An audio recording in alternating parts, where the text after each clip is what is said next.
அரசன் என்று இசையகில்லா மனக்குற்ற மாந்தர் பழிக்கில் புகழ். அவன் மன்னிய சீர் தனக்குற்ற அன்பர் அவன் திருநாமங்கள் சாற்றும் என்பா இனக்குற்றம் காணகில்லார் பக்தியேய்ந்த இயல்வது என்று. இது பக்தி அப்படின்னு சொல்லி அவர்கள் என்னை மெச்சிக்கொள்வார்களே தவிர கேலி செய்ய மாட்டார்கள். ஆனால் மனக்குற்ற மாந்தர் அப்படின்னு சொல்லி சில பேரை இதுல காமிச்சு கொடுக்கிறார் அமுதனார். அவர்கள் என்னை பழிப்பார்கள். பழித்தா பரவாயில்ல, அது எனக்கு புகழ்ச்சி தான் அப்படின்னு சொல்லிட்டு அதை எப்படி யார் யார் இந்த மனக்குற்ற மாந்தர் அப்படிங்கிறது தான் விளக்கமா இந்த பாச வியாக்கியானத்துல பிள்ளலோகம்ஜிய நமக்கு காமிச்சு கொடுக்கிறார். இதோட அர்த்தம் எப்படி போகுதுன்னா, எனக்கு தக்க சம்பத்து எம்பெருமானார் என்று ஏற்றுக்கொள்ளாத மனத்தின் கண் மாசு உடைய மனுஷர் இகழ்ந்து உரைத்தால் அது பாராட்டுரையேயாம். அது பாராட்டுதான். அவங்க என்ன கேலி பண்ணா அது பாராட்டேயாம்.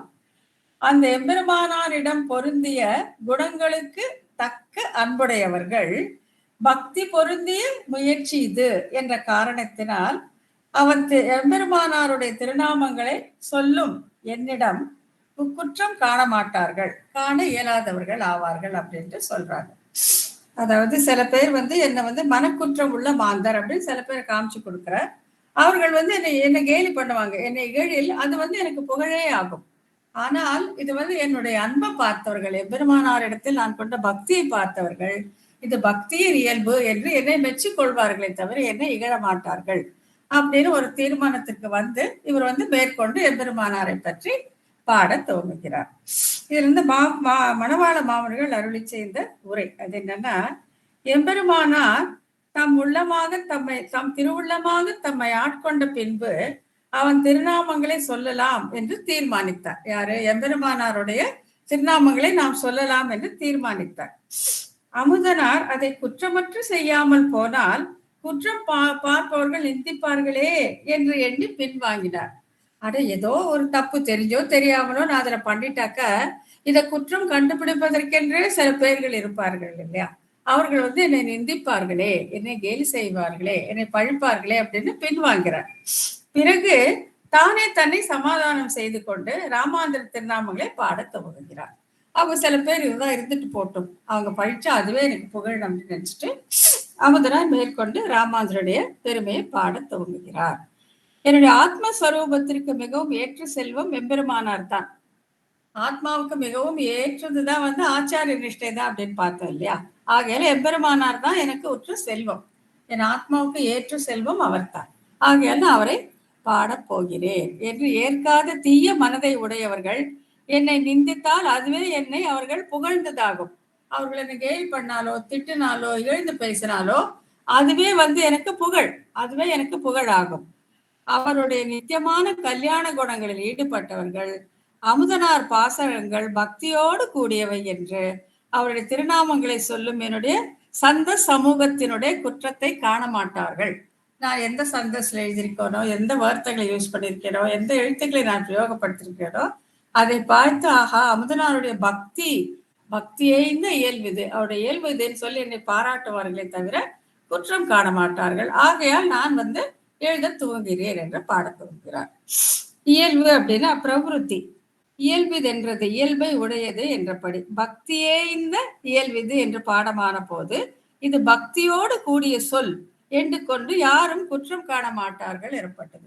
ஆனா இது பக்தியோட வெளிப்பாடாச்சே, இதுல போய் நம்ம தப்பு கண்டுபிடிக்கலாமா அப்படின்னு சொல்லிட்டு குற்றம் காண மாட்டார்கள் அப்படின்னு சொல்லிடுறாங்க. அடுத்தது பிள்ளைலோகம் ஜியர் அருளி செய்த உரை.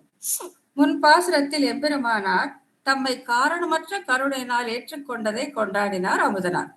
இந்த பாசுரத்தில் இவ்வாறு நேர்ந்ததால் ஏற்பட்ட ஆனந்தத்தால் ராமானுஜருடைய குணங்களை தாம் பாட முயல்கையில் தீமனம் படைத்தோர் சிலர் தம் பாடல்களில் ஏதேனும் குற்றம் கண்டுபிடித்து இகழ்வாராகில் அதுவே நமக்கு சூடத்தக்க அணிகலனாக இருக்கும் என்று கூறி தன் செய்கையில் நாட்டமுடையவர்கள் தம் செயலை கொண்டாடுவார்கள் என்கிறார் அமுதனார். அதேதான் இவரும் சொல்றாரு. என்னன்னாக்கா, என்னுடைய பாசுரங்களில் குற்றம் கண்டுபிடித்து என்னை இகழ்பவர்கள் சிலர் இருப்பார்கள். அப்படி அவர் இகழ்வதே நான் சூடிக்கொள்ளக்கூடிய புகழாரம் ஆகும், அதுவே எனக்கு அணிகலன் ஆகும். ஆனால் என்னுடைய குணத்தை தெரிந்தவர்கள், என்னுடைய மனதை தெரிந்தவர்கள் இது பக்தியின் இயல்பு என்று கொண்டாடுவார்கள் அப்படின்னு சொல்லி சொல்றார் அமுதனார். இதுக்கப்புறம் என்ன சொல்றாருனாக்கா, இங்க வந்து தேசிகன் அருளி செய்த வைராகிய பஞ்சகம் அப்படின்னு சொல்லிட்டு ஒரு நூல் இருக்கு. 5 ஸ்லோகங்கள் தான் அதுல. அதுல வந்து நாம் கொள்ளத்தக்க செல்வம் எது, நாம் முயற்சி செய்து அடைய வேண்டிய செல்வம் எது, எது வந்து அடைய தகுதியற்ற செல்வம் அப்படிங்கிறத பிரித்து காட்டுறார். வைராகிய பஞ்சகம் அப்படின்ட்டு 5 ஸ்லோகங்கள் கொண்டது. அதுல இருந்து எடுத்து இங்க தம்முடைய விளக்கத்தை சொல்றார் பிள்ளைலோகம் ஜியர். இந்த மனக்குற்ற மாந்தர் யாரு அப்படிங்கிறத காண்பிப்பதற்காக இந்த வைராகிய பஞ்சகத்தை எடுத்துக்கொண்டு இங்கே விளக்கத்தை தருகிறார் பிள்ளைலோகம் ஜியர். அதுல முதல்ல இது என்னன்னா, தீயை உடலாக கொண்ட ஜாடராக்னியை தணிப்பதாயுள்ள செல்வம் உடல் அழியும் வரை பிரபுக்களை தொழும்படி செய்வதால் பயனற்றதாகும் அப்படின்னு சொல்லிட்டு, இதுதான் வைராகிய பஞ்சகத்துல 4வது ஸ்லோகம். அது என்னன்னா, வயிறு வளர்ப்பதற்காக பிறர்க்கு சேவகம் செய்தால் என்கிறபடியே கிடைப்பதற்கு அரியதாய் மிகவும் முயன்று அடையத்தக்கதாய் நிரந்தரமற்றதான இவ்வுலகம் செல்வம் போல அல்லாமல். இப்போ இந்த இது தீயை உடலாக கொண்ட ஜாட்டராக்னியை தணிப்பதற்காக அப்படின்னு சொல்றாங்க. இந்த ஜாட்டராக்னி அப்படிங்கறத அந்த வைஸ்வானரர் அவனுடைய அந்த உள்ள அந்தர்யாமியாக எம்பெருமான் இருந்து கொண்டு நான் உணவை எல்லாம் அவன் தான் செரிமானம் பண்றான், அவன் தான் அங்கே ஜீரணம் பண்றான். அது அந்த ஜாட்டராக்னி அப்படிங்கிறது அதுதான் அந்த நெருப்பு, நமக்குள்ள எரிஞ்சுக்கிட்டு இருக்க நெருப்பு. அதுதான் அது வேலை செய்யும் போது நாம் இந்த பசி அப்படிங்கிறத நாம் உணர்கிறோம். அப்புறம் நாம் உண்ணக்கூடிய அந்த உணவை எல்லாம் ஜீரணம் பண்ணக்கூடியது அந்த ஜாட்டராக்னி தான்.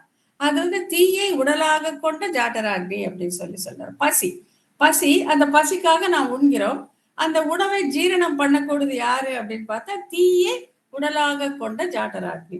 அந்த ஜாட்டராக்னி யாருன்னா அதுவும் சாட்சாத் அந்த எம்பெருமான் ஸ்ரீமன் நாராயணன் தான். அவனும் ஒவ்வொரு உயிருக்குள்ளே இருந்து அந்த பசி என்னும் உணர்வை தூண்டி உணவுட்கொள்ள செய்கிறான். அதுதான் அங்க. இப்போ இந்த ஜாட்டராக்னி இதை தணிப்பதற்காக பசி எடுக்குது இல்லையா? நமக்கு பசி எடுக்கும் போது என்ன வேற என்ன இருந்தாலும் முதல்ல அப்ப ஒரு வாய் சோறு கொடுங்க, முதல்ல இந்த பசி அடங்கட்டும் அப்படி சொல்லி அந்த அதுக்கு தானே இவ்வளோ நம்ம கஷ்டப்படுறோம் இல்லையா? இவ்வளவு கஷ்டப்பட்டு இவ்வளவு படிச்சு இவ்வளவு உடல் உழைத்து நம்ம சம்பாதிக்கிறது எல்லாமே அந்த ஜாட்டராக்னியை திருப்திப்படுத்துவதற்காக தான், அந்த பசியை அடக்குவதற்கு தான். பசி இருக்கும்போது நீங்க வேற என்ன சொன்னீங்கனாலும் யாருடைய காதலும் ஏறவே ஏறாது. அங்க கட்டுக்கட்டாக பணம் இருந்தாலும் தங்கம் இருந்தாலும் வைரம் இருந்தாலும் செல்லுபடி ஆகவே ஆகாது. அப்போ ஒரு வாய் சோறு தான் நமக்கு வேணும். அந்த ஜாட்டராகியை தணிப்பதற்காக நமக்கு அங்கே அந்த உணவு என்பது வேண்டப்படுகிறது. அந்த உணவு நமக்கு எப்படி கிடைக்கும்னா அதற்காக நாம் செல்வத்தை ஈட்ட வேண்டும். பணம் இருந்தால் தானே உணவு வாங்க முடியும். உணவு வாங்கிதான் நாம் அதை சாப்பிட வேண்டும். அதனால அதை எப்படி சொல்றாங்கன்னா வயிறு வளர்ப்பதற்காக பிறருக்கு சேவகம் செய்தல். இப்போ ஏதோ ஒரு வேலை கிடைக்கணும், பணம் சம்பாதிக்கணும், ஏதோ ஒரு வேலை செய்யணும். அந்த வேலை செய்ய சுயமா சம்பாதிக்கிறவங்க நிறைய இருப்பாங்க. சுயமாக அவர்கள் வியாபாரம் செய்து அப்பவும் ஏதோ ஒரு வழியில வந்து பிறருக்கு வந்து நாம் சேவகம் செய்தால்தான் நாம் வந்து செல்வத்தை ஈட்ட முடியும். அப்படி நாம் ஈட்டக்கூடிய செல்வம் எப்படி இருக்கும் அப்படின்னு சொன்னாக்க கிடைப்பதற்கு அரியதாய். நீங்க பண்ற வேலைக்கு சரியான சன்மானம் உங்களுக்கு கிடைக்கலாம், கிடைக்காம போலாம். அரியதாய் ரொம்ப கஷ்டம், மிகவும் முயன்று அடையத்தக்கதாக இருக்கும். அப்படி கஷ்டப்பட்டு சம்பாதிச்சுதான் நீங்க உணவை வாங்கி அந்த ஜாட்டராக்னியை தணிக்க முடியும். அதாவது நம்ம பசியை போக்கிக் கொள்ள முடியும் அப்படிங்கறத வந்து தேசிகர் இந்த மாதிரி அழகா ஒரு விளக்கமாக சொல்லுகிறார். அப்படிப்பட்ட செல்வம் போல் அல்லாமல் எப்படிப்பட்ட செல்வம்?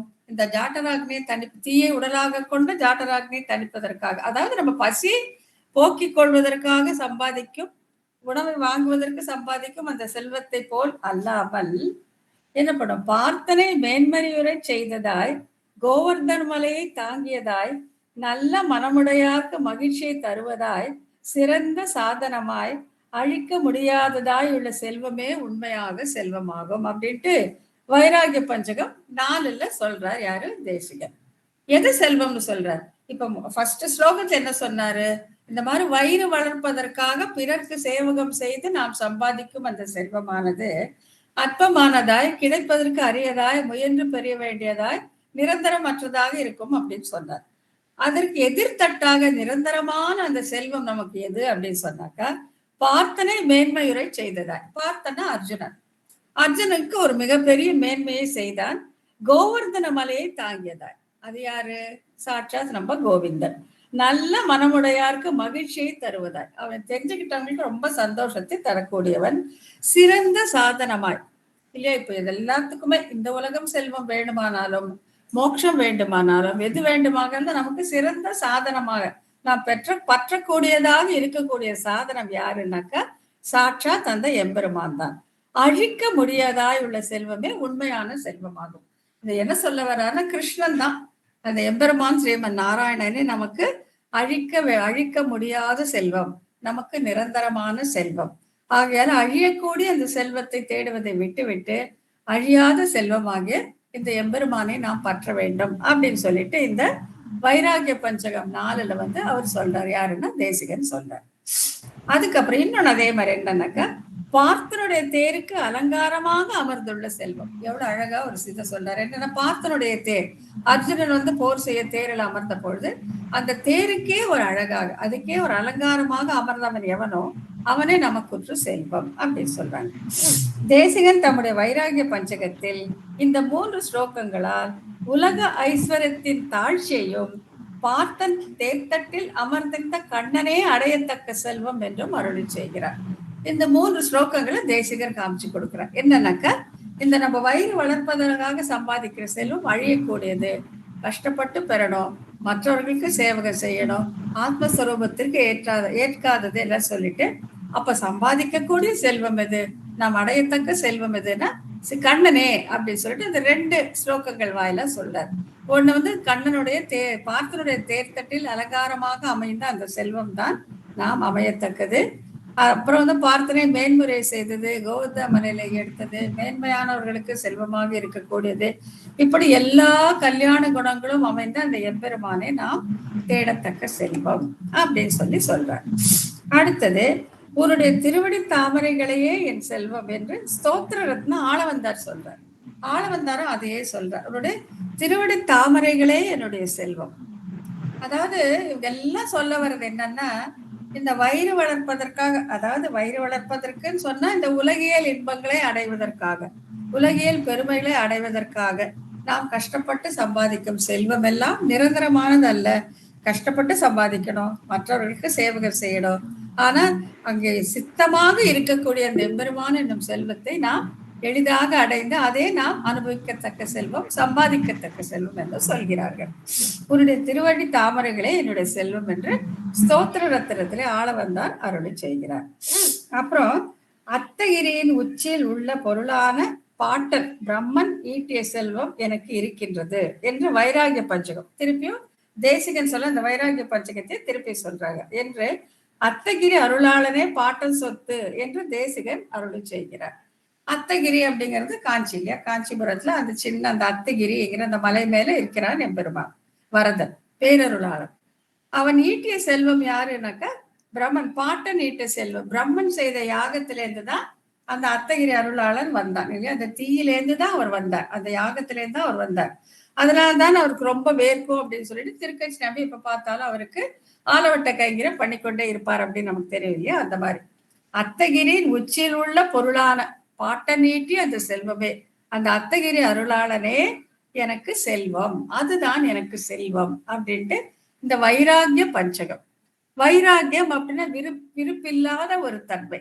எனக்கு இந்த உலக செல்வத்துல விருப்பம் இல்லை, எனக்கு அந்த அத்தகிரி அருளாளனே விரும்பத்தக்க செல்வம் அப்படின்னு சொல்லிட்டு அந்த 5 ஸ்லோகத்துல தேசிகர் சொன்னதுதான் இந்த வைராகிய பஞ்சகம் அப்படிங்கிற அந்த நூல்.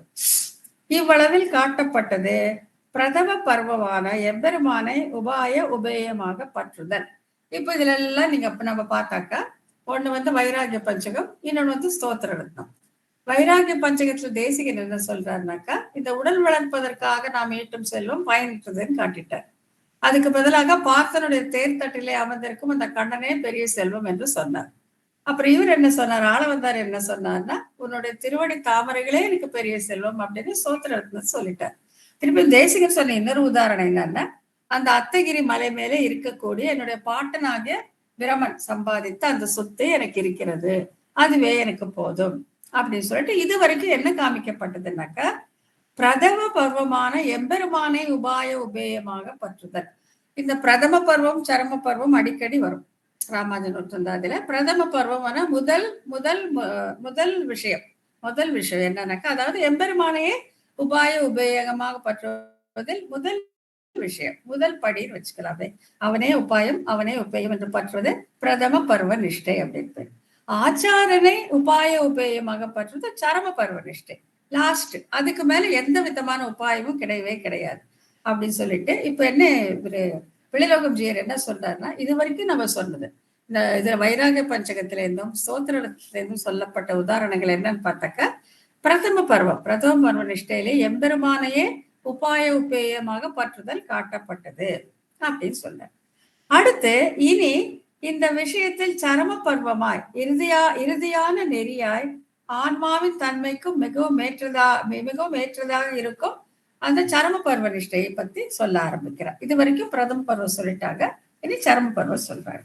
குருவே மேலான தெய்வம் என்று சொல்லப்பட்டபடி தேற்றமாக தோன்றிய அறிவின் காரணமாகவே தீர்மானிக்கப்பட்டதாய் என்னுடைய ஆத்மஸ்வரூபத்திற்கு மிகவும் ஏற்றதான செல்வம் என்று அமுதனார் சொல்கிறார் என்றபடி குருவே மேலான செல்வம். இந்த தேற்ற ஏகாரம் அப்படின்னு சொல்லி குருவே, குரு மட்டுமே, அவருக்கு மேல ஒண்ணுமே கிடையாது அப்படின்னு இந்த குருவே என்று சொல்லிட்டு சொல்லப்பட்ட தேற்றமாக தோன்றிய அறிவு, அதாவது நல்ல முடிவு செய்து தீர்மானமா தெரிஞ்சிருச்சு இதுக்கு மேல ஒண்ணுமே கிடையாது குருவே, அதுக்கு மேல எதுவுமே கிடையாது அப்படின்னு தேற்றமாக தோன்றிய அறிவின் காரணமாக நல்லா தோன்றிடுச்சு, நல்லா தெரிஞ்சிருச்சு அமுதனாருக்கு. எம்பெருமானாரை அதாவது ஆச்சாரியனே நான் உபாய உபயமாக பற்ற வேண்டும், அதுல எந்த விதமான கஷ்டமும் நமக்கு கிடையாது, அது ஒரு பரகதமாக தாமே ஸ்வீகரிப்பாராகில் அதை விட மேலால உபாய உபயம் ஒன்றுமே கிடையாது அப்படின்னு அமுதனார் தீர்மானம் பண்ணிட்டார். அதுவே ஆத்மஸ்வரூபத்திற்கு மிகவும் ஏற்றது அப்படின்னு தீர்மானம் பண்ணிட்டார். ராமானுசன் என்று, ராமானுசர் எனக்குற்ற செல்வம் ராமானுசன் என்று, ராமானுசன் என்று அப்படிங்கிறதுக்கு என்ன விளக்கம் கொடுக்கிறார் பார்க்கலாம். தந்தை நற்றாய் தாரம் தனையர் பெருஞ்செல்வம் எந்தனுக்கு நீயே எதிராசா. மாமுனிகள் அழகா காமிச்சு கொடுத்துட்டார். தந்தை நல்ல தாய், தாரம் தனையன் பெருஞ்செல்வம் எந்தனுக்கு நீயே எத்திராசா. நீதான் எல்லாமே, எனக்கு அப்பா அம்மா குடும்பம் சுற்றம் செல்வம் எல்லாமே எத்திராசா நீதான் என்று மாமுனிகள் அருளி செய்தது போலவும் ராமானுஜனுடைய திருவடி தாமரைகளில் சரணடைந்த பாக்கியசாலிகள் நான்முக பிரம்மனின் எல்லையற்ற ஐஸ்வர்யத்தை கூட புல்லாக மதிப்பார்கள் அப்படின்னு சொல்லிட்டு சொல்றாங்க. அதாவது ராமானுஜனுடைய திருவடி தாமரைகளில் சரணடைந்தவர்கள், அந்த ராமானுசா சரணம் அப்படின்னு பிடித்தவங்க அந்த நான்முக பிரம்மனுடைய இந்த மிகப்பெரிய ஐஸ்வர்யத்தை கூட புல்லாக மதிப்பார்கள். அது வேண்டவே, நான்முகருடைய செல்வமே உனக்கு கிடைக்குது நீ வந்துரு வேண்டாம் அப்படின்னாக்கா கேட்க மாட்டாங்க. நாங்க ராமானுசரை சரணமாக பற்றி இருக்கிறோம் அப்படின்னு சொல்லிட்டு அவர்கள் அந்த நான்முக பிரம்மனுடைய அந்த மிக விரிந்த நிரங்குச்ச விபூதய எல்லையற்ற அந்த செல்வத்தை கூட சின்ன புல்லாக மதிப்பார்கள் என்று ஆழ்வான் அருளி செய்ததை போல கூறத்தாழ்வான் சொன்னது. நாம் ராமானுசருடைய குணங்களையே பாடக்கடவோம் என்று அமுதனார் தீர்மானித்தார். யோசிச்சு பார்த்தார். இப்போ நம்மள யாருன்னா கேலி பண்ண போறாங்க, சில பேர் புகழ போறாங்க, இந்த ரெண்டு வச்சு யோசிச்சு பார்த்துட்டு இது ஃபர்ஸ்ட் இதெல்லாம் யோசிச்சார். வைராக பஞ்சகம் யோசிச்சார், ஸ்தோத்திரம் யோசிச்சார். அதெல்லாம் பிரதம பருவத்தையே அவங்க வரதனையே எம்பெருமான் கண்ணனையே பிடிக்கிறத பார்த்துட்டார். சரி, இதுக்கும் மேல ஆத்மஸ்வரூபத்திற்கு ஏற்றதான ஆச்சாரியர் தான் நம்ம பாட போறோம், இதை விட உயர்ந்தது ஒண்ணுமே இல்லையே அப்படின்னு சொல்லிட்டு ராமானுசருக்கு இவ்வளவு சிறப்பு இருக்கு அப்படின்னு மாமுனிகளும் காட்டி கொடுத்திருக்கார், ஆழ்வானும் காட்டி கொடுத்திருக்கார். ஆகையால ராமானுசனை நாம் பாடக்கடவோம் அப்படின்னு சொல்லி அமுதனார் ஒரு தீர்மானத்திற்கு வந்துடுறார். அதுக்கப்புறம் இசைகில்லா மனக்குற்ற மாந்தர், இங்கதான் அதனால விளக்கமா சொல்றாரு பிள்ளைலோகம். இசைகில்லா மனக்குற்ற மாந்தர். இந்த மனக்குற்றம்ங்கிறது என்ன? இப்ப இதை கேலி பண்ண போறது யாருன்னாக்கா, எனக்குற்ற செல்வம் ராமானுசன் என்று இசைகில்லா மனக்குற்ற மாந்தர். அந்த மனக்குற்ற மாந்தர் அப்படி யாரு அப்படிங்கிறத இப்ப மேற்கொண்டு சொல்ல போறேன். இது என்னன்னாக்கா, இவர் குணங்களை பார்க்காமல் குற்றங்களையே பார்ப்பவர்கள். இப்ப அமுதனார் பாட போற அந்த பாசுரங்கள்ல அதுல இருக்க அந்த குணத்தை, அந்த பக்தியை, அந்த ஆச்சாரிய வந்தனத்தை பார்க்காம குற்றமே கண்டுபிடிக்கிறாங்க பாருங்களா. இது தப்பு, இது தப்பு, இப்படி எழுதக்கூடாது, இப்படி எழுதக்கூடாது, இது அப்படி சொல்றவங்க இருக்காங்க. அவங்க யாரு அப்படின்னு சொல்ல வர. அதுக்கு என்ன சொல்றாருன்னா, பரம்பொருளை அறிய உதவாத கல்வி செருப்பு குத்த கற்ற கல்விக்கு சமமாகும் அப்படின்ட்டு இது வந்து விஷ்ணு புராணத்தை சொல்லியிருக்கு. அதாவது பரம்பொருளை அறிய உதவாத கல்வி செருப்பு குத்த தக்க கற்ற கல்விக்கு சமமாகும் அப்படின்னு சொல்லி ரொம்ப இதுவாகவே சொல்றாங்க. அதாவது பெரிய படிப்பெல்லாம் படிச்சிருக்கலாம், ஒரு டிகிரி என்ன, அதுக்கு மேல டிகிரி என்ன, போஸ்ட் கிராஜுவேட் என்ன, டாக்டரேட் என்ன, நீங்க வந்து நீங்க அந்த அந்த அந்த பொருள்ல வந்து அந்த சப்ஜெக்ட்ல நீங்க கரை கண்டு இருக்கலாம். எல்லை காணாத அளவுக்கு என்ன என்ன கேட்டாலும் உங்களுக்கு அதுல தெரியும். அப்படி ஒரு பாண்டித்யம், ஒரு வித்வத்தை நீங்க பெற்று இருக்கலாம். ஆனால் அவங்களுக்கு வந்து பரம்பொருளை பத்தி ஒண்ணுமே தெரியல. இந்த பரம்பொருள்லாம் யாரு, அவனுக்கும் நானும் யாரு, நமக்கும் அவனுக்கும் என்ன சம்பந்தம், அவனை அடைய என்ன வழி, அப்படிலாம் ஒண்ணுமே தெரியாது. அந்த மாதிரி இருக்காங்க, நிறைய பேர் இருக்காங்க இல்லையா. பரம்பொருளை அறிய உதவாத கல்வி. அப்படி அவங்க படிச்ச அந்த பாண்டித்யம் பெற்ற அந்த கல்வி எல்லாம் எதுக்கு சமம் அப்படின்னாங்கன்னா, செருப்பு தைக்கிறதுக்கு என்ன அறிவு வேணும், ஒரு அறிவு வேண்டாம் இல்லையா. அந்த செருப்பு குத்த தெரிஞ்சிருந்தா போதும், அவ்வளவுதான். அதுக்கு சமமாகும் அப்படின்ட்டு விஷ்ணு புராணத்துல சொல்லியிருக்கு. ஆகையால நீங்க உலகியல் கல்வியில நீங்க எவ்வளவு பெரிய பண்டிட்டா இருந்தாலும், எவ்வளவு பெரிய வித்வானா இருந்தாலும், உங்களுக்கு வந்து பரம்பொருளை பற்றிய அறிவு இல்லைன்னாக்கா நீங்க கற்ற கல்வி பயனற்றது, அது செருப்பு தைக்கதான் உதவும் அப்படின்னு சொல்லி விஷ்ணு புராணத்திலே சொல்லியிருக்காங்க, வேற எங்கேயுமே சொல்லல. அப்படி இருக்கிற அந்த வார்த்தையை இவங்கள தெரிஞ்சுக்கல அப்படின்னு யாரெல்லாம் தெரிஞ்சுக்கல அப்படிங்கிறத சொல்ல வர்றார். என்று ஸ்ரீ விஷ்ணு புராணத்தில் கூறப்பட்டதை போன்றவர்கள் இவர்கள். ஏன்னா அவங்க வந்து அவங்களுக்கு தெரிஞ்சதை வந்து ரொம்ப பெருசா நினைச்சிட்டு இருக்காங்க. அவங்க வந்து இந்த பரம்பொருளை குறித்த அறிவு இல்லை. ஆகையால என்று விஷ்ணு புராணத்தில் கூறப்பட்டதை போன்றவர்கள் இவர்கள். தவறான விவாதங்களாலும் அவர்களோடு சேர்ந்திருப்பதாலும் வேதத்திற்கு தகாத பொருள் கூறும் குதிருஷ்டிகள் கற்பிக்கும் தோஷங்களை ஏறிட்டு நிந்திப்பவர்கள் இவர்கள். தன்மையை பகவத்கீதையில் பகவான் கிருஷ்ணன் அருளை செய்கிறான். அதாவது தங்க மனசுக்கு தோன்ற மாதிரி விவாதம் பண்ணி வேத வார்த்தைகளுக்கு தவறான பொருளை கற்பிப்பது, அப்படி கற்பிப்பவர்களோடு சேர்ந்திருப்பது, அப்புறம் வந்து என்ன தவறான விவாதங்கள் இதெல்லாம் பண்ற குத்ருஷ்டிகள், அவங்கள சேர்ந்துட்டு அவங்க பக்கம் பேசிட்டு அந்த விதண்டாவாதம் பண்றாங்க பாத்தீங்களா, அவங்க எவ்வளவுதான் படிச்சிருந்தாலும் அந்த கல்வி, அவர்கள் கற்ற கல்வி வந்து செருப்பு குத்ததான் உதவும் அப்படின்னு சொல்றாங்க. இப்போ இதுக்கு மேலும் பலம் சேர்க்கிறார் இவர் பிள்ளைலோகப்ஜியர். எப்படின்னா, இதுக்கு பகவத்கீதையிலேயே கண்ணனே வந்து இவர்களை பற்றி சொல்லியிருக்கிறார் அப்படின்னு சொல்லிட்டு அந்த உதாரணங்களை வந்து இங்க எடுத்து காட்டுறார். அது என்னன்னா, மாயினால் அழிக்கப்பட்ட அறிவை உடையவர்கள் அசுரத்தன்மை பெற்றிருப்பவர்கள் அப்படின்னு சொல்லிட்டு இந்த மாயை, அது அந்த மாயை அவன் படைக்கிறது தான். அந்த மாயினால் அழிக்கப்பட்ட அறிவை உடையவர்கள் அசுரத்தன்மை பெற்றிருப்பவர்கள். அவங்க வந்து நம்ம என்ன வந்து நேரடியா சொல்லி கொடுத்தாலோ, என்னதான் நம்ம சான்று எடுத்து காட்டினாலும், வேதத்தை காட்டினாலும், உபனிஷத்தை காட்டினாலும், இதிகாச புராணங்கள் எதை காட்டினாலும் அவர்கள் வந்து ஏற்றுக்கொள்ள மாட்டார்கள். அதை வந்து அவங்க விதண்டாவாதம் பண்ணி விவாதம் பண்ணி அதற்கு எதிராக பொருள் கூட கூடியவர்கள். அவர்கள் அசுரத்தன்மை பெற்றவர்கள், ராட்சதர்கள் அப்படின்னு கிருஷ்ணன் சொல்றான் 7:15. அவர்கள் வந்து எனது மேலான நிலையை அறியாதவர்கள். பகவத்கீதை அதுவும் 7ஆம் அத்தியாயத்துல 24வது ஸ்லோகத்தை சொல்றான். கண்ணன் வந்து எப்பேற்பட்டவன் வந்து அவங்க தெரிஞ்சுக்கிறதே இல்லை, தெரிஞ்சுக்க முயற்சியும் பண்றதில்லை. அவர்கள் மனதுல இருக்கிற அந்த திரையை அகற்றவும் முயற்சி பண்றதே இல்லை. அவங்க வந்து நாங்க பிடிச்சதுதான் சரி அப்படின்னு சொல்லி விவாதம் பண்ணக்கூடியவர்கள். இவர்கள் அசுரத்தன்மை பெற்றிருப்பவர்கள், எனது மேலான நிலைமை அறியாதவர்கள் அப்படின்ட்டு கிருஷ்ணனே பகவத்கீதையில சொல்லியிருக்காங்க. அதுக்கு இவ்வறிவுக்கு விரோதியான முன் செய்த வினைகளால் மறைக்கப்பட்டுள்ளது. தேவர்கள் முதலான உடலில் இருக்கும் ஜீவர்கள் அந்த முன் செய்த வினையால் உடலே ஆத்மா என்னும் மயக்கம் முதலாயற்றால் மயங்குகிறார்கள் அப்படின்னு வேற சொல்லியிருக்கான். அப்போ இந்த மாயை ஏன் இருக்கு, கிருஷ்ணன் ஏன் வந்து இந்த மாயை வச்சு மறைக்கிறான்? எல்லா ஜீவர்களுக்கும் அந்த மாயை விலக்கி சரியான அறிவை ஞானத்தை கொடுத்து விடலாம் அல்லவா? அப்படி கொடுக்காம ஏன் இப்படி பண்றானாக்கா, முன் செய்த வினைகளால் மறைக்கப்பட்டுள்ளது, அவங்களுடைய கர்மா. அதாவது நம்ம வாழ்க்கைய சம்சாரம்னு பாத்தீங்கன்னா பிறப்பு இறப்பு பிறப்பு இறப்பு மாறி மாறி மாறி வரும் பொழுது நமக்கு எந்தெந்த உடல் கிடைக்குது நமக்கு தெரியாது. நம்ம மனுஷனா இருக்கலாம், தேவரா இருக்கலாம், அரசனா இருக்கலாம், அசுரனாக, செடியாக, கொடியாக, என்ன விலங்காக கூட இருக்கலாம். அப்படி இருக்கும் பொழுது நம்ம என்ன பண்றோம்னா பலவிதமான கர்மங்களை சம்பாதித்துக் கொள்கிறோம், முன்வினைகள். அதனால வந்து என்ன ஆகுதுனாக்கா அந்த ஞானம், அந்த அறிவு அப்படிங்கிறது மறைக்கப்படுகிறது. அததான் கிருஷ்ணன் இங்க என்ன சொல்றான்னா, இவ்வறிவுக்கு, அதாவது பகவானை பற்றிய சரியான அறிவு, கண்ணனை பற்றிய சரியான அறிவுக்கு விரோதியாக அமைந்திருக்கக்கூடியது எதுன்னு பாத்தீங்கன்னா, முன் செய்த வினைகளால் மறைக்கப்பட்டுள்ளது. நம்ம கர்மாவால தான் அந்த சரியான ஞானம் கிடைப்பது மறைக்கப்பட்டுள்ளது. அப்போ அப்படிப்பட்ட ஜீவர்கள் என்ன நினைச்சுக்கிறான்னா, தேவர் சப்போஸிங் இந்திரன் உடல் இருக்கிறான், சந்திரன் உடல் இருக்கிறான்னா, அந்த உடலையே தானாக நினைத்து மயக்கமுற்று இருக்கிறாங்க. அதாவது அந்த தேக ஆத்ம விபாகம் அவர்களுக்கு தெரியவில்லை. இந்த உடம்பு வேற, நான் வேற, நான் நான் அப்படின்னு சொல்றது இந்த ஆத்மா.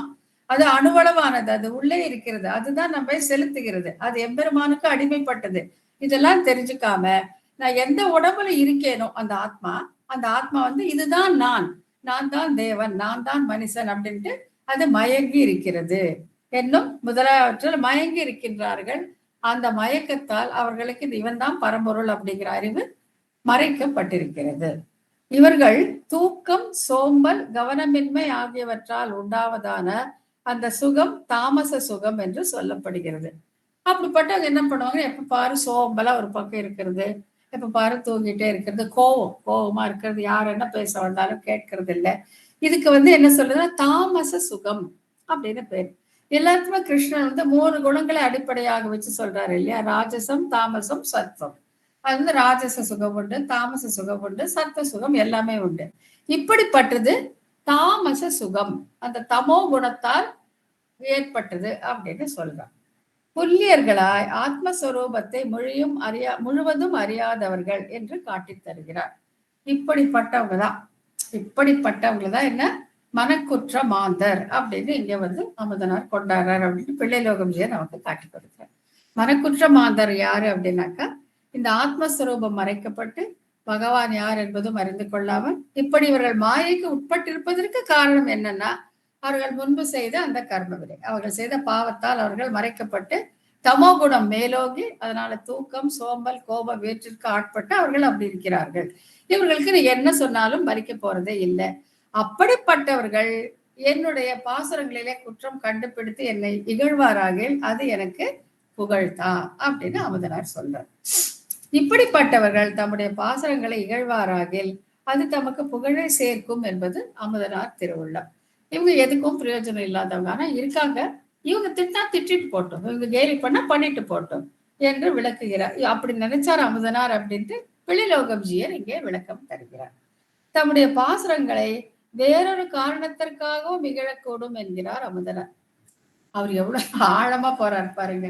இப்படிப்பட்டவங்க இருக்கிறாங்க. இதை தவிர இன்னொரு கூட்டமும் இருக்கக்கூடும். அவங்களும் இன்னொரு காரணத்துக்காக என்னுடைய பாசுரங்களை இகழக்கூடும் அப்படின்ட்டு அவங்களுடைய லிஸ்ட் இங்க கொடுக்கிறார். யாருன்னா, ஸ்வர்க்கத்தில் விருப்பம் உள்ளவர்கள் ஜோதிஷ்டோம யாகம் செய்ய கடவன் அப்படின்ட்டு யஜு சம்ஹிதையிலிருந்து எடுத்திருக்காங்க. அப்புறம் செல்வத்தை விரும்புபவன் வாயுவை தேவதையாக கொண்ட யாகத்தை செய்ய கடவன். மிகுந்த செல்வம், ஆரோக்கியம், நன்மக்கள், திறமை முதலானவற்றை பெற யாகம் செய்ய கடவன். இப்படி எல்லாம் சொல்லியிருக்கு. இப்ப இவங்க எல்லாம் எந்த கேட்டகரி அப்படின்னு பார்த்தாக்கா, இவ்வுலக இன்பங்கள், இவ்வுலகனாக சொர்க்கம் வரைக்கும் ஆன இன்பங்களை பெற என்னெல்லாம் பண்ணலாம் அப்படின்னு யோசிச்சு பண்றாங்க. இவங்கெல்லாம் என்ன நினைப்பாங்களா, ஐயோ இந்த அமுதனாருக்கு புத்தியே இல்லையே, இதெல்லாம் விட்டுட்டு இதெல்லாம் பண்ணி எவ்வளோ இன்பங்களை சம்பாதிச்சுக்கலாம், இதை விட்டுட்டு இவர் போய் இந்த ராமாந்திர போய் பாடிட்டு இருக்காரு அப்படின்னு கேலி பண்ணுவாங்களாம். அவங்க பழித்தாலும் அதுவும் எனக்கு புகழ்தான் அப்படின்னு சொல்றார். இதெல்லாம் சொல்லிட்டு என்றபடி அவர்கள் இவ்வுலக பலன்களை அளிக்கும் காமிய கர்மங்களில் ஈடுபட்டவர்கள். காமிய கர்மம்னா இஷ்டப்பட்டு எனக்கு இது கிடைக்கணும் அப்படின்னு செய்ய வேண்டியது. உதாரணமாக ஸ்வர்க்கத்தில் விருப்பம் உள்ளவன் ஜோதிஷ்டோம யாகம் செய்ய கடவன் அப்படின்னு சொல்லியிருக்கு. இன்னைக்கும் இந்த நாள்ல கூட அந்த ஜோதிஷ்டோமத்தை எப்படி வேதத்துல சொல்லியிருக்கோ அதே மாதிரி நாம் செய்வோமாகில் நமக்கு ஸ்வர்க்கம் கண்டிப்பாக கிடைக்கும். அதே மாதிரி செல்வத்தை விரும்புவன், நிறைய நமக்கு செல்வம் வேணும்னாக்கா வாயுவை தேவதையாக கொண்ட யாகத்தை செய்ய கடவன். வாயு பகவானை தேவதையாக கொண்ட, அதாவது இப்ப வேதத்துல நம்ம பார்த்தா பூர்வ பாகம் உத்தர பாகம் இருக்கு இல்லையா, அந்த பூர்வ பாகம் பூரா உங்களுக்கு இதுதான், இந்த உலக இன்பத்துக்கு, இந்த உலக செல்வத்திற்கு, இதுக்கு என்னென்ன வேணுங்கிறத விவரமா சொல்லியிருக்கோம். அதுக்கு எந்தெந்த தேவதைகளை ஆராதனை பண்ணணும், எப்படி பண்ணணும் அப்படிங்கிறது ரொம்ப ரொம்ப ரொம்ப விளக்கமா இருக்கும். இப்ப அதை படிச்சு ஒருத்தன் எல்லாமே பெறலாம். இந்த நாள்ல கூட அந்த யாகத்தை அதில் சொன்னபடி செய்தோமாகில் நமக்கு அந்த செல்வம் கிடைக்கும். மிகுந்த செல்வம், ஆரோக்கியம், நன்மக்கள், திறமை முதலானவற்றை பெற யாகம் செய்ய கடவர். சோ இதெல்லாம் இந்த உலக இன்பம், அதாவது சொர்க்கம் வரையிலும், இந்திரலோகம் சந்திரலோகம் வரைக்கும் நம்ம போய் அனுபவக்கூடிய இன்பங்களை செய்வதற்கு இந்த யாகத்தை எல்லாம் நாம் செய்யலாம். இன்றும் நாம் செய்து அதையெல்லாம் பெறலாம் என்றபடி அவர்கள் இவ்வுலக பலன்களை அளிக்கும் காமிய கர்மங்களில் ஈடுபட்டவர்கள். காமிய கர்மம், பலனை வேண்டி கர்மத்தை செய்யக்கூடியவர்கள். அமுதனார் இதை இழந்தார் என்றல்லவோ அவர்கள் பழி கூறுவது. அவங்க எல்லாம் ஒரு இடத்துல உட்கார்ந்து பேசுவாங்க, ஐயோ இது அமுதனார பாரு, எனக்கு புத்தியே இல்லை, என்னென்னவோ போய் பாடிட்டு இருக்காரு, சும்மா ராமாஜன் நூற்றந்தாதியா, அதுல அந்த ராமாஜனோட புகழ பேசுவாரா, அவருக்கு என்ன எதுவா இல்லை, இதெல்லாம் பண்ணா எவ்வளவு செல்வம் கிடைக்கும் அப்படின்னு பேசிப்பாங்களாம். அப்படி அவர்கள் இகழ்ச்சியாக பேசினால் அது எனக்கு மிகப்பெரிய ஆபரணம், அதை நான் புகழ்ச்சியாக நான் சூட்டிக்கொள்வேன் அப்படின்னு அமுதனார் சொல்ல.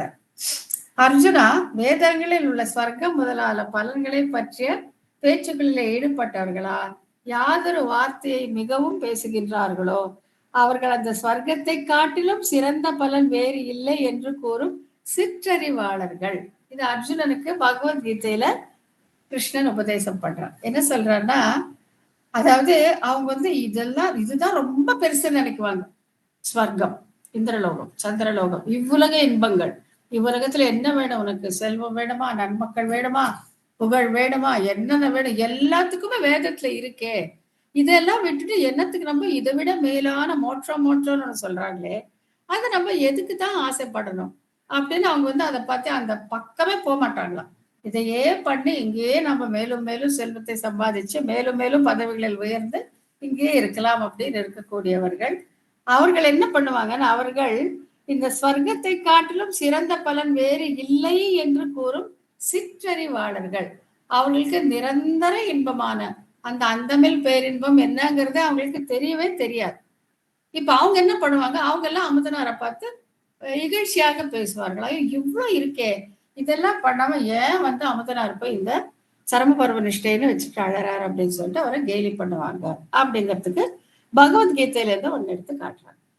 இத்தகைய என்னை பூர்வ பாக மாத்திர நிஷ்டர்களோவெனில் உள்ளபடி அந்தரியாமியாக அறிவதில்லை. ஆகையால் முக்கிய பலனிலிருந்து நழுவி விடுகிறார்கள். இது ரொம்ப ஒரு முக்கியமான ஒரு பாயிண்ட். என்ன அப்படின்னு பாத்தீங்கன்னாக்கா, பூர்வ பாக மாத்திர நிஷ்டர்கள், அதாவது வேதத்துடைய பூர்வ பாகத்துல கர்ம காண்டம் அதுல மட்டும் ஈடுபட்டவர்கள் என்ன பண்றாங்கன்னாக்கா, அதான் இப்ப இதை பாருங்களேன், இப்ப செல்வத்தை விரும்புவன் வாயுவை தேவதையாக கொண்ட யாகத்தை செய்வார். அந்த வாயு அப்படிங்கிற அந்த தேவதைக்கு அந்தரியாமையா இருப்பது பகவான் என்பதை அவர்கள் கண்டுகொள்வதே இல்லை, மறந்து விடுகிறார்கள். இவன் தான் அந்தரியாமையாக இருக்கிறான் அப்படிங்கிறத மறந்துட்டு வாயுவை அவன் இஷ்டப்படி அவனை புகழ்ந்து பேசி அவனுக்கு அவிர்வாகம் கொடுத்து எல்லாம் கொடுத்து அதற்கு பலனாக அவர்கள் செல்வத்தை பெற்றுக் கொள்கிறார்கள். அங்க அந்தரியாமையாக உள்ளே இருந்து பலனை தருபவனே எம்பெருமான் தான் அப்படிங்கிறத அவங்க நினைச்சு கூட பாக்குறதே இல்லை. அதுதான் என்ன சொல்றாங்கன்னா, இத்தகைய எண்ணெய் இத்தகையவர்கள் பூர்வபாக மாத்திர நிஷ்டர்களோ வெறி, பூர்வபாகத்துல மட்டும் அந்த வேதத்தோட பூர்வபாகத்துல சொல்லப்பட்ட அந்த யாகங்களை காமிய கர்மங்களை செய்து பலனை பெறுபவர்களோ எண்ணில் அதற்கெல்லாம் அந்தரியாமியாக இருக்கும் எண்ணெய் அவர்கள் நினைப்பதே இல்லை. அதனால என்ன ஆகுதுனாக்கா, அந்த தேவதை எந்த பலன் கொடுக்கும் அதை பெற்று போய்விடுகிறார்கள். அது அழியக்கூடிய பலன் என்பதை அவர்கள் நினைச்சு பார்க்கறதே இல்லை.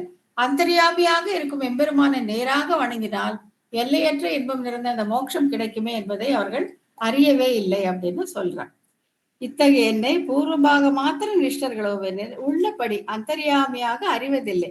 அட எல்லாத்துக்கும் அந்தரியாமியாக அவன் தானே இருக்கான் அப்படின்னு நினைக்கிறது இல்லை.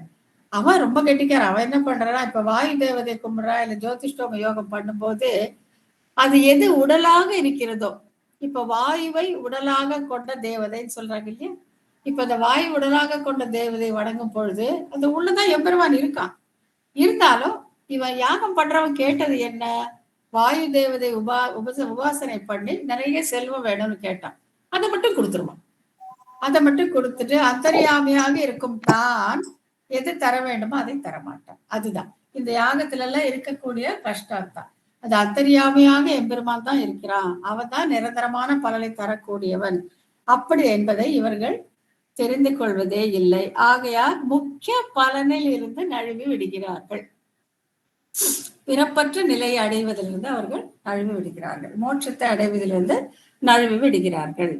புல்லறிவாளர்களான அவர்களுக்கு அவ்வாராதன பலன் அல்பமாக முடிவுடையதாக ஆகின்றது. நீ என்ன வேணா பண்ண. ராமானுஜர் ஸ்ரீபாஷத்தில் என்ன சொல்றாருன்னா, அட கடவுளே, மலையை கெல்லி எலியை பிடிக்கிறீர்களே அப்படின்னு வருத்தப்படுறாரு. நீங்க ஒரு எலியை பிடிக்கிறதுக்காக ஒரு மலையே அழிக்கிறீங்க. அது ஏன் அப்படி சொல்றானாக்கா, இந்த யாகம் எல்லாம் என்ன சாமானியமானதா? லட்சமா கோடி கோடியா செலவு பண்ணினாலும் பலன் ரொம்ப சின்னதுதான். அதுல கிடைக்கக்கூடிய செல்வம் அவங்களுக்கு கொஞ்ச நாளைக்கு தான் இருக்கும், பலன் கொஞ்ச நாளைக்கு தான் இருக்கும். அது சின்னது என்பதை அவர்கள் அறிவதே இல்லை. ஏன்னா அவங்களுக்கு தான் இந்த சொர்க்கத்துக்கு மேல ஒண்ணு இருக்குன்னே தெரியாது. அவங்களுக்கு அந்த மோட்சங்கிறது இருக்கிறதுன்னு தெரியாது. எம்பெருமான் வட நம்ம போக வேணுங்கிறது அவங்களுக்கு தெரியாது. ஆகையாலே புல்லறிவர்களான அவர்களுக்கு அவ்வாராதன பலன் அல்பமான முடிவுடையதாக ஆகின்றது. கொஞ்சம் தான் பலன் கிடைக்கும். அதான் உடையவர் சொன்னதான் பெஸ்ட் எக்ஸாம்பிள். மலையை கெல்லி எலியை பிடிக்கிறீர்கள் அப்படின்னு சொல்றாரு. ஒரு எலியை பிடிக்கிறதுக்கு ஒரு மலையை நீங்கள் அழிக்கிறீர்கள். அவ்வளோ கஷ்டப்பட்டு அவ்வளோ பண்ணி அல்பமான பலன் உடையதை நீங்கள் அனுபவிக்கிறீர்கள் அப்படின்னு சொல்றேன். அதே தான் இங்க சொல்றேன். புல்லறிவர்களான அவர்களுக்கு அவ்வாராதன பலன் அல்பமாகவும் முடிவுடையதாகவும் இருக்கிறது. அது நம்ம வைகுண்டம் அந்தமில் பேரின்பம் நிறைந்ததோர் வீடு. அந்தமில் எல்லையே கிடையாது, எல்லை இல்லாத பேரின்பம் நிறைந்த வீடு. அதுக்குத்தானே நம்ம முயற்சி எடுக்கணும். அதை கொடுன்னு தானே நம்ம எம்பெருமானோட திருவடியை நம்ம பற்றிக்கணும். அதை விட்டுட்டு இந்த அல்பமான பலனுடையதை நாம் ஏன் செய்ய வேண்டும்? இப்படிப்பட்டவர்கள் என்னுடைய பாசுரத்தை இகழ்வாராகில் அது எனக்கு புகழ் அப்படின்னு சொல்லிடுறேன். அடுத்தது, புண்ணியம் குறைந்தவுடன் மானுட லோகத்தை, இதெல்லாம் இது வேற ஒரு கஷ்டம். நீ இந்த பாடுபட்டு கோடி கோடியா செலவு பண்ணி பெரிய ஜோதிஷ்டம் பண்ணி செல்வம் எல்லாம் வந்து நீ சொர்க்கத்துக்கு போனாலும் உன்னுடைய புண்ணிய கணக்கு முடிந்த உடனே உன்னை நேரம் தலைகீழ பூலோகத்துக்கு தள்ளி விட்டுருவாங்க. நீ பூலோகத்துக்கு வந்துதான் திருப்பி எல்லாம் முதலேருந்து ஆரம்பிக்கணும். இங்க வராம ஒண்ணுமே பண்ண முடியாது. புண்ணியம் குறைந்தவுடன் மானுட லோகத்தை அடைகிறார்கள், திருப்பி இந்த பூலோகத்துக்கு வந்துடுறாங்க. ஆக இப்படி காமிய கர்மங்களில் விருப்பம் கொண்டு வேதத்தின் பூர்வ பாகங்களை பின்பற்றி நிற்பவர்கள் மீண்டும் மீண்டும் வருவதான பலன்களை அடைகிறார்கள். இவ்வாறு வேதாந்தமான உபனிஷத்தின் அர்த்தங்களை அறியாது அதாவது கர்மகாண்டத்துல நுழைஞ்சுதான் இதெல்லாம் பண்றாங்க. அந்த ஞான காண்டம் இல்லாட்டி அந்த உத்தர பாகமான வேதத்துல இருக்க அந்த உபனிஷத்துக்குள்ள இவங்க வரதே இல்லை. உபனிஷத்துக்குள்ள வந்தாதானே உபனிஷத்தான் பூரா உனக்கு பரமாத்மா யாரு, பரபிரம்மம் யாரு, யாரை அடையணும் எல்லாம் சொல்லி கொடுக்கும். அதுக்குள்ள அவங்க வரதே இல்லை. அந்த பூர்வபாகத்திலேயே இருந்து காமிய கர்மங்களையே பண்ணி சொர்க்கத்துக்கு போறது, நரகத்துக்கு போறது, இப்படி சுத்திட்டே இருக்கிறாங்களே தவிர அந்த உபனிஷத் பாகத்துக்குள்ள வந்து எம்பெருமானை அடைவது எப்படி, நிரந்தரமான பலனை அடைவது எப்படி என்பதை அவர்கள் அறிவதே இல்லை அப்படின்னு பகவத்கீதையில எம்பெருமான் அழகா காட்டி கொடுத்துட்டான். அதை இங்க பிள்ளைலோகம்ஜியை நமக்கு காட்டி கொடுக்கிறார். இன்கையாலே இவர்கள் இவ்வுலக இன்பம் மேலுலகங்களில் இன்பம் ஆகியவற்றை அடைய உபாயங்களை ஈடுபடுவதின் தீமையை அறியாதவர்கள். எனவே இவர்கள் கூறும் பழி எனக்கு புகழாகும். அமுதனார் எங்க போய் குடிக்கிறார் பாருங்க. இவங்களுக்கெல்லாம் என்னையா இருக்க, ஒண்ணுமே இல்லை, கஷ்டப்பட்டு யாகம் பண்றாங்க, சொர்க்கம் போறாங்க, அங்க போறாங்க, இங்க போறாங்க, திருப்பி மானுட லோகத்துக்கு தான் வராங்க. புண்ணியம் தீர்ந்த உடனே திரும்பி இங்கதான் வரணும், பூலோகத்துக்கு தான் வரணும். திருப்பி இந்த கர்மத்துக்கு ஏற்ற உடம்பு பெறணும், திருப்பியும் பிறக்கணும், திருப்பியும் சாகணும். அந்த மாதிரி இருந்து இருந்து இருந்து எத்தனை லட்ச ஜென்மங்களா இங்கேயே கஷ்டப்படணும்னு நினைக்கிறாங்களே தவிர இதுக்கு தப்புவதற்கு வழியை காட்டக்கூடிய அந்த ஞான காண்டத்தில், அந்த உத்தர காண்டத்துல உத்தர பாகத்துக்குள்ள போறதே இல்லை. உபனிஷத்துல பற்றி கவலைப்படுறதே இல்லை. அதை தெரிஞ்சவங்க கிட்ட போய் அவருடைய அடிப்பணிந்து அவரிடமிருந்து அந்த அறிவை பெறுவதும் இல்லை. இப்படிப்பட்டவர்கள் என்னுடைய பாசனத்தை இகழ்வாராகில் அது எனக்கு பெரும் புகழ் அப்படின்னு சொல்லி அமுதனார் இங்கே சொல்றார். அதுக்கப்புறம் இவர்கள் இவ்வுலக இன்பம் மேலுலகங்களின் இன்பம் ஆகியவற்றை அடைய உபாயங்களில் ஈடுபடுவதில் தீமையை அறியாதவர்கள். அதனாலதான் இந்த யாகம் எல்லாம் சில பேர் பண்ணவே வேண்டாம்னு சொல்லுவாங்க. இந்த யாகத்தை எல்லாம் பண்ணவே, ஏன்னா எந்த ஒரு யாகத்தை பண்றோமோ அதற்கான தேவதை எம்பெருமான அத்தறியாமையே கொண்டிருக்க அந்த தேவதை அந்த பலனை கொடுத்துரும். அந்த பலன் நம்மள இந்த உலக வாழ்க்கையில கட்டுப்படுத்தும், தலைவண்ண பண்ணும். அப்படியானக்க நம்ம இதுலயே தான் இருப்போமே தவிர இதுல இருந்து வெளியே போறதுக்கு நமக்கு மார்க்கம் புறப்படாது. இவர்கள் நிரந்தரமான பலன் எம்பெருமானே என்பதையும் அவனை அடைய அவனே உபாயம் என்பதையும் அறியாதவர்கள். பாத்தீங்களா, இவங்க வந்து இப்ப இப்ப வருதுங்களா, எந்த சாஸ்திரமா இருந்தாலும் எம்பெருமானை அறியாத கல்வி செருப்பு குத்த மட்டுமே பயன்படும்னு விஷ்ணு புராணத்துல சொல்லியிருக்கிறது எவ்வளவு சரின்னு சொல்லி இங்க நம்ம பாத்துக்கிறோம். என்னதான் படிக்கிறேன், எவ்வளவு சாஸ்திரம் படிச்சு என்ன பண்ணாலும் எல்லாமே வந்து உங்களை இந்த சம்சாரத்திலே பந்தப்படுத்தும், இங்கேயே தலையுண்டு இருக்க செய்யும். இதுல இருந்து தப்பித்து போறதுக்கு நம்ம வழியை காட்டார். இவர்கள் நிரந்தர பலன் எம்பெருமானே என்பதையும் நிரந்தரமான பலன் அவன் அப்படிங்கிறது அறிய மாட்டார்கள், அவனை அடைய அவனே உபாயம் என்பதையும் அறிய மாட்டார்கள். இவர்களை சாதனானந்தங்களை தோஷம் அறியாதவர்கள் என்று குறிப்பிடுகிறார் பிள்ளை லோகம் ஜீயர். இதெல்லாம் தோஷம் அப்படிங்கிறார் பிள்ளை லோகம் ஜீயர். என்ன சொல்றாரு, இதெல்லாம் தோஷம்ப்பா, தப்புப்பா, இதுல விழுந்து நீங்க என்னப்பா அடைய போறீங்க அப்படின்னு சொல்லி இந்த சம்சாரம் என்னும் இந்த சுழலில் இருக்கக்கூடிய அந்த துன்பங்களை எடுத்து காட்டுகிறார். இப்படி ஈடுபடுபவர்கள் என்னை கிண்டல் செய்வார்களாயில் கேலி செய்வார்களாயில் அதுவே எனக்கு மிகப்பெரிய புகழாக ஆகும் அப்படின்னு இங்க அமுதரார் சொல்றார். சரி, இப்ப நெக்ஸ்ட் இது மேல ஒரு ஸ்டெப் போறாரு அமுதரார். என்னன்னாக்க இவங்களை விடுங்க பரவாயில்ல, இப்ப அடுத்த அழுக்கு போற குரூப் தான் ரொம்ப வந்து ஸ்லாகியம். என்னன்னாக்க உபாயங்களில் ஈடுபடுபவர்கள். இப்ப இவங்கெல்லாம் என்னன்னா உலக இன்பங்களுக்காக பாடுபடுபவர்கள் பார்த்துட்டோம் இல்லையா, இவ்வுலக இன்பம் சொர்க்கலோக இன்பம், அதுக்காக காமிய கர்மங்களில் ஈடுபட்டு தலையுண்டு கிடப்பவர்கள் பார்த்துட்டோம். இப்போ இது அடுத்தது நெக்ஸ்ட் குரூப் எடுக்கிறாங்க. அவங்க என்னன்னாக்கா அவங்களுக்கு எம்பெருமான தான் அடையணும், இல்லைன்னு சொல்லவே இல்லை. ஆனா அவங்க என்னன்னா உபாயங்களில் ஈடுபடுகிறார்கள், கர்ம ஞான பக்தி யோகங்களை உபாயங்களில் ஈடுபட்டு தம் முயற்சியால மோட்சத்தை பெற நினைக்கிறார்கள். அப்படிப்பட்டவர்கள் இகழ்ந்தாலும் எனக்கு புகழ் அப்படின்னு சொல்லி சொல்லி அவங்கள பத்தி சொல்ல ஆரம்பிக்கிறார்.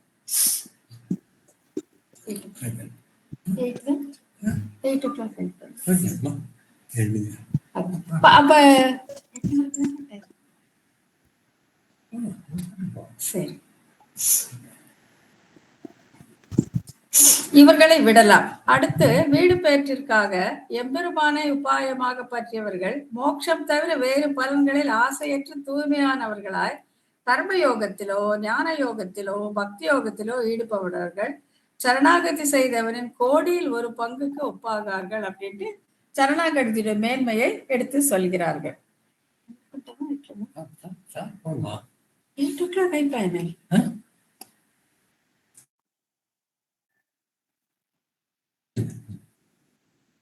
இதுல வந்து இந்த சரணாகதியுடைய மேன்மை இந்த லக்ஷ்மி தந்திரம் அப்படிங்கிறதுல இருந்து எடுத்து சொல்லியிருக்கிறாங்க. அதுக்கப்புறம் பலவிதமான விருப்பங்களை அடைய விரும்பும் ஒருவரால் மற்ற உபாயங்களால் அடைய முடியாதோ மோட்சத்தில் விருப்பம் உடையவனால் சாங்கியத்திலோ பக்தியிலோ பெற முடியாதோ எங்கு சென்றவன் திரும்பவும் பூவுலகுக்கு வரமாட்டானோ அப்படிப்பட்ட பரமபதம் ஞாசத்தாலே சரணாகதியாலே அவர்களுக்கு கிடைக்கும். மகாமுனிவரே, பரமபுருஷனான புருஷோத்தமன் என்கிற பகவானும் இதனால் அடையப்படுவான் அப்படின்ட்டு அகிர்புத்ய சம்ஹிதையில சொல்லியிருக்காங்க. அதாவது இங்க வந்து சரணாகதியுடைய மேன்மையை சொல்லியிருக்காங்க. அதாவது மற்றதெல்லாம் உபாயம் இல்லையா, கர்ம ஞான பக்தி எல்லாமே வந்து உபாயம், அதையும் செய்து வந்து மோட்சத்தை அடையலாம்.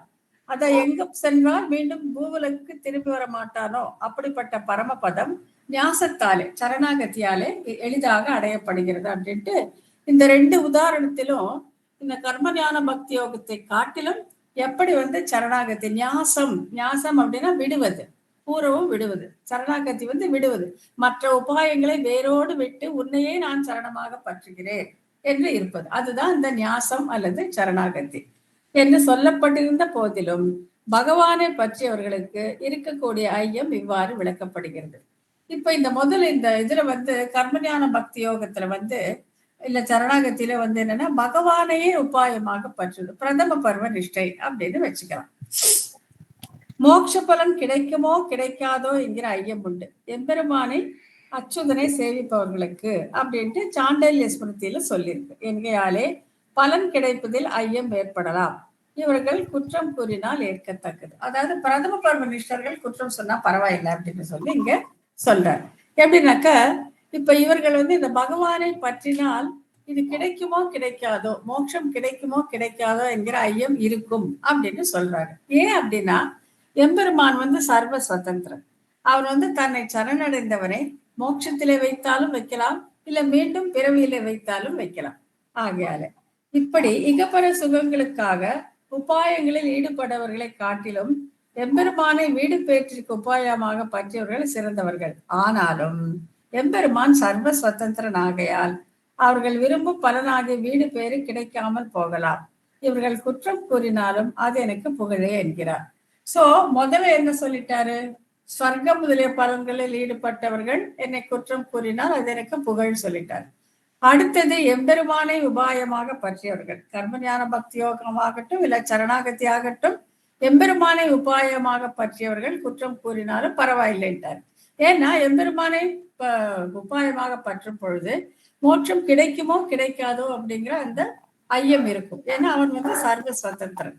அதனால அந்த பிரம்ம பருவ நிஷ்டர்கள் அவர்கள் குற்றம் கூறினாலும் எனக்கு பரவாயில்லை அப்படின்னு சொல்லிட்டார். அப்புறம் அவ்வாறு இல்லாமல் எம்பெருமானின் பக்தர்களுக்கு தொண்டு புரிவதில் ஈடுபட்டவர்களுக்கோ அந்த ஐயம் இல்லை. அடியார்களை பற்றியவர்களுக்கு இந்த மோட்சம் கிடைக்குமோ கிடைக்காதோ என்பதில் ஐயமே இல்லை அப்படின்னு சொல்லும். இதுவே நம்ம முதலே பார்த்திருக்கோம் இல்லையா? இந்த ராமானுஜா அப்படிங்கிறதும் 4 எழுத்து, நாராயணா என்பதும் 4 எழுத்து. ராமானுஜா என்கிற 4 எழுத்து பற்றியவர்களுக்கு மோட்சத்தை பற்றி கவலையே இல்லை அப்படின்னு நம்ம பார்த்திருக்கோம். அதுதான் இங்க சொல்லியிருக்கிறேன். எனப்படுவதால் பகவானை பற்றியவர்களை காட்டிலும் அவன் அடியார்களை பற்றியவர்களுக்கு ஏற்றம் அதிகம். இப்படிப்பட்ட அடியார்கள் வைபத்தை அறியாதவர்கள் பழி கூறினால் அதுவே புகழாகும். ஆகையால் இங்க பிரதம பருவ நிஷ்டர்கள் என்னை குறை கூறினால் அதுவும் எனக்கு புகழே ஆகும் அப்படிங்கிறது இத்தனை உதாரணங்கள் மூலமாக இங்கே காட்டி கொடுக்கிறார்கள். அப்புறம் இப்படி அடியார்கள் வைபத்தை அறியாதவர்கள் பழி கூறினால் அதுவே புகழாகும்.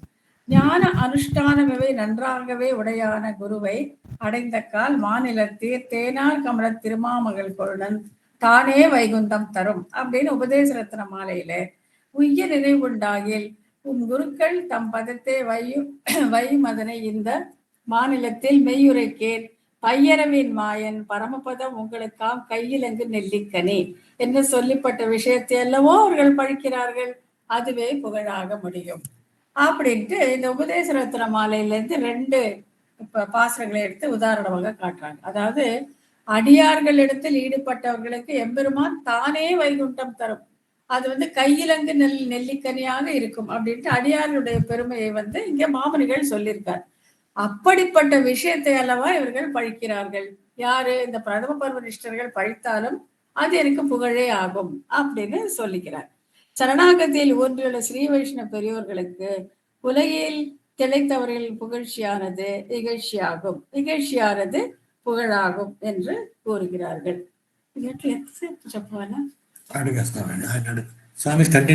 சுவாமி அடே கண்டினியூ பண்ணலாமா? இல்ல ஹலோ சுவாமி, பூர்த்தி பண்ணிடலாமா? 8-7 இன்னொரு 1/4 மணி நேரம் பண்ணிடலாம். ஆரம்பிச்சது நீ லேட்டா தான் ஆரம்பிச்சாங்க. சரி சரி, அப்படி அது கேட்டுக்கலாம்னு சொல்லிட்டீங்க.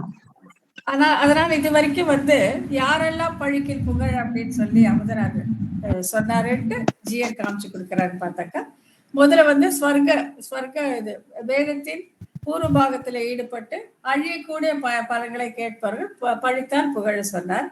அடுத்ததாக ஸ்வர்க்கமெல்லாம் வேண்டாம், மோட்சம்தான் வேண்டும், திரும்பி வருவதில் இல்லாத அந்த திருநாடுதான் வேண்டும் என்று கேட்பவர்கள் கூட உபாயங்களில் ஈடுபட்டு எம்பெருமானையே பிரதம பருவ நிஷ்டராக இருப்பவர்கள், அதாவது எம்பெருமானை உபாயமாக பற்றக்கூடியவர்கள், அவர்கள் பழித்தாலும் எனக்கு புகழ்தான் அப்படின்னு சொல்லிட்டு அடியார்களுடைய புகழை மணவாள மாமனிகள் சொன்னதை காட்டி கொடுக்கிறதுக்காக உபதேச ரத்ன மாலையிலேருந்து 2 பாசுரங்களை இங்க எடுத்து காட்டி கொடுக்குறாங்க. என்ன சொல்றாங்கன்னாக்கா, தேனார் கமல திருமாமகள் தானே வைகுந்தம் தரும். அடியார்கள் பெருமை ஒருத்தர் தெரிஞ்சிருந்தா தேனார் கமல திருமாமகள் கேள்வன் தானே வைகுந்தம் அவனே கொடுத்துருவான். அடியார்களிடம் ஈடுபட்டிருந்தால் அவனே வைகுந்தத்தை தந்து விடுவான் அப்படின்னு. அது இன்னொன்னு.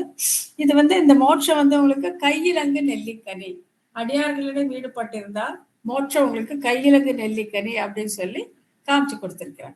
அப்படிப்பட்ட அடியார்களை நான் பாடுவதை இவர்கள் பழிப்பாராகில் அது எனக்கு புகழ் அப்படி சொல்லி அதையும் சொல்லிட்டார். ஆகையால முதல்ல ஸ்வர்க்கத்துல இஷ்டம் உள்ளவங்க பழிக்கில் புகழ்ட்டாரு. 2வது உபாயங்களிலே ஈடுபட்டு எம்பெருமானை பிரதம பர்வனிஷ்டராக இருப்பவர்கள் பழித்தார், அதுவும் எனக்கு புகழ் என்று சொல்லிவிட்டார். சரணாகத்தில் ஊன்றியுள்ள ஸ்ரீ வைஷ்ணவ பெரியோர்களுக்கு உலகியலில் திளைத்தவர்கள் புகழ்ச்சியானது இகழ்ச்சியாகும், இகழ்ச்சி வந்து புகழாகும் அப்படின்னு சொல்லி ஒரு பிரமாணம் இருக்கு. இதுல ஈடுபட்டு இருக்கிறவங்கள வந்து இது அதாவது இந்த சரம பருவ நிஷ்டையுடைய மேன்மை, அதனுடைய பெருமை, அதனுடைய எளிமை இதெல்லாம் மனசுல படாதவர்கள் அவர்களுக்கு வந்து இது என்னவோ ஒரு புதுமையா தெரியுது, இப்படியெல்லாம் கூட பண்ணுவாங்களா அப்படின்னு தோணும். அப்படி தோணி அவர்கள் வந்து என்னை இகழ்ந்தால் அது எனக்கு புகழாகும், அவர்கள் புகழ்ந்தால் அது வந்து எனக்கு இகழ்ச்சியாகும் அப்படின்னு சொல்லிட்டு இதுக்கு மேல வந்து இன்னொன்னும் காட்டுறாங்க. என்னன்னாக்கா, அலகை முலை சுவைத்தார்க்கு அன்பரடிக்கு அன்பர் திதலமென திரிவார் தம்பை உலகர் பழிக்கு தூற்றில் துதியாகும், தூற்றாத அவரை போற்றில் அது புன்மையேயாம் அப்படின்ட்டு ஞானசாரம் 39 சொல்லியிருக்காங்க. அருளாள பெருமாள் எம்பெருமானார் அருளி செய்த இந்த ஞானசாரம். அலகை முலை சுவைத்தார். அலகை என்ன ராட்சசி, பேய். அதாவது அந்த பூத்தனை வந்து அந்த அவளுடைய பாலை உண்டு இல்லையா, அவளை அழிச்சிட்டான் இல்லையா பெருமாள். அதான் இங்க சொல்றாங்க, அலகை முலை சுவைத்தார்க்கு அன்பரடிக்கு அன்பர். அந்த அன்பரடிக்கு அந்த அடியார்க்கு அடியார்க இருப்பவர்கள் அவரை அப்படிப்பட்டவர்களை வந்து உலகர் பழித்தூற்றில் துதியாகும். அவங்கள வந்து உலகத்தார் பழித்தால் அதுவே துதியாகும். ஆனால் தூற்றாத அவர் இவரை போற்றில் அது புன்மையேயாம். அவர்கள் புகழ்ந்தால் அது இகழ்ச்சி, அவர் இகழ்ந்தால் அது புகழ்ச்சி. யாருன்னா அந்த அலகை முலை சுவைத்தார்க்கு, அந்த கண்ணனுக்கு அடியார்க்கு அடியாராக இருப்பவர்களை தூற்றினால் அது புகழ்ச்சி, அவர் புகழ்ந்தால் அது தாழ்ச்சி அப்படின்னு சொல்லி சொல்றாங்க. பேயின் முளைப்பாலை பறிய கண்ணனுக்கு பக்தர்களான அடியவர்களின் திருவடிகளில் அன்புடையவர்கள் இந்த பூலகத்திற்கு நெற்றி திலகம் போன்று சிறப்புடையவர்கள். எப்படி ஏற்றி வைக்கிறாங்க பாருங்க. அந்த அடியாருக்கு அடியாராக இருப்பவர்கள் இந்த பூலகத்திற்கே நெற்றி திலகம் போன்றவர்கள். ஒரு என்னதான் நம்ம அலங்காரம் பண்ண அந்த நெத்தி கிட்டுட்டாதான் அழகு இல்லைங்களா? அதனால அந்த அடியாருக்கு அடியாரை எப்பொழுது நாம் போற்றி இருக்கிறோமோ அப்பொழுதுதான் நமக்கு அழகு, நம்ம ஆத்மஸ்வரூபம் நிறம் பெறும் அப்படின்னு சொல்றாங்க. நெற்றி திலகம் போன்று சிறப்புடையவர்கள் என்று கூறும்படி நடமாடுகிற பெரியோர்களை உலகியலில் வாழ்பவர்கள் இறைவின் பின் செல்லாமல் மனிதன் பின் செல்கிறார்களே என்று பழித்து பேசினால் அது இவர்களது அடியார் பக்தியை வெளிப்படுத்துவதால் போற்றுவதே ஆகும். மாறாக உலகத்தார் பக்தரான இவரை பழிக்காமல் போற்றி புகழ்ந்தார் அப்புகழ்ச்சி பழிப்பதே ஆகும் என்று சொல்லப்பட்டது அன்றோ. இப்போ இங்க எந்த பாயிண்ட் கொண்டாடுறாரு அப்படின்னா அமுதனாரு அதை பிள்ளைலோகவிஜயர் எப்படி விளக்குறாருன்னா, இப்ப சுவாமி ராமானுஜர் வந்து ஜெகதாச்சாரியர் இருந்தாலும் அவரு மானுட தேகத்துல இருக்காரு இல்லையா? அதனால என்ன சொல்றாங்க, அடடா இவர் எம்பெருமானை பற்றாமல் பிரதம பரமனிஷ்டனாக இல்லாமல் இந்த மாதிரி ஒரு மானுடனை பற்றி கொண்டு இருக்கிறானே அப்படின்னு பேசலாம், அப்படியும் தோற்றலாம். அப்படி தோற்றினால் அது வந்து இவருக்கு மிகப்பெரிய புகழ், அவர்கள் புகழ்ந்தால் அது இவருக்கு இகழ்ச்சி ஆகும் அப்படின்னு சொல்றாங்க. ஐஸ்வர்யத்தில் விருப்பம் கொண்டவர்கள் இவன் இதை இழந்தான் என்று பழித்தாலும் சரணாகதியில் பிரதம பருவமான எம்பெருமானை பற்றியவர்கள் இவனை மானுடனை சரணமாக பற்றியுள்ளான் என்று இகழ்ந்தாலும் அது நமக்கு புகழே, ஏனெனில் இவர்கள் அடியார் பெருமை உணராதவர்கள் என்பது அமுதனார் திருவுள்ளம். இங்க இத்தனை நேரம் சொன்னதை வந்து நல்ல ஒரு ஜிஸ்டா கொண்டாந்து இங்க கொடுத்துடுறாரு. அதாவது 2 பேர் தான் சொல்றாரு. அதை யாருனாக்கா பழிக்கு புகழ், அது மனக்குற்ற மாந்தர்னு சொன்னார்ல, அது யாருன்னு சொல்லி ரெண்டு விதமான அனுரை சொல்லாரு. அது இங்க சுருக்கி சொல்றாரு. எப்படின்னாக்கா, ஐஸ்வர்யத்தில் விருப்பம் கொண்டவர்கள் இவன் இதை இழந்தான். இப்ப பார்த்தோம் இல்ல, ஜோதிஷ்டோமம் என்ன, வாயு உடலாக கொண்ட தேவதைக்கு யாகம் என்ன, அதெல்லாம் சேர்ந்து ஸ்வர்க்கம் வரையிலான அந்த இன்பத்தை பெற்று அனுபவிப்பவர்கள். இதெல்லாம் ஐஸ்வர்யம் அப்படிங்கிற அந்த இதுல வந்துடும். அதில் விருப்பம் கொண்டவர்கள் ஆடா இந்த அமுதனார் வந்து இதெல்லாம் இழந்தானே, இதெல்லாம் பண்ணவே இல்லையே, இந்த யாகங்கள் பண்ணாம இதெல்லாம் இழந்தே போனாரு என்று பழித்தார். அது ஒரு கேட்டகரி, ஒரு குரூப். இன்னொன்னு சரணாகதியார் பிரதம பருவமான எம்பெருமானை பற்றியவர்கள். அவங்க இன்னொரு செகண்ட் சொன்னார் இல்லையா, அவங்க வந்து சரணாகதியால் எம்பெருமானை உபாய உபேயமாக பற்றி அவர்கள் என்ன சொல்றார்கள், இவன் மானுடரை சரணமாக பற்றியுள்ளார் என்று இகழ்ந்தார். ராமானுஜர் வந்து ஒரு மானுடர். அவர் என்னதான் ஆதிசேஷனுடைய அம்சம் என்னவாக இருந்த பொழுதோ ஒரு மானுடனை போய் இவன் சரணமாக பற்றிருக்கிறானே, உபாய உபேயமாக பற்றிருக்கிறானே, இவன் இழந்தே போனான் என்று எழுந்தாலும் அது நமக்கு புகழே.